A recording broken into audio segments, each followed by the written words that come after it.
Hey guys, my name is Scoby and welcome back to another video. In today's video I'm going to be showing you how to add a login passcode to your PlayStation 5 account. This is going to be a nice quick and easy tutorial. I'm going to be showing you step by step how to do everything. Let's jump right into this.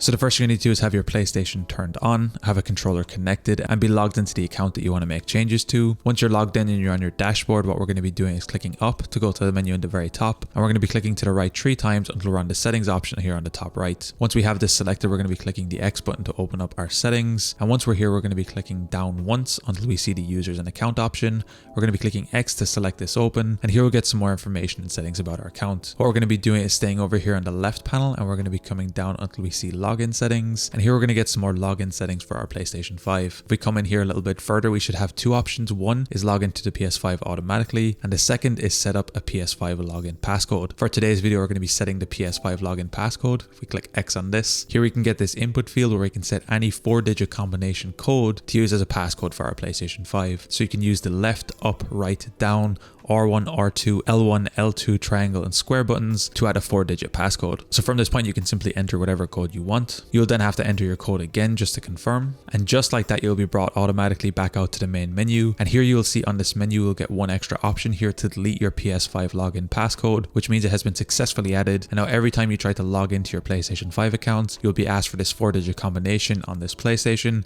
to log into your account. Anyway guys, it's as easy as that. If you guys enjoyed this tutorial, be sure to drop a like. Subscribe if you're new, check out the other videos on the channel. I'm going to be leaving a link down below to my PayPal if you found these videos helpful and you want to support me. Anyway guys, thank you so much for watching. Until next time, as always, keep it saucy. Peace.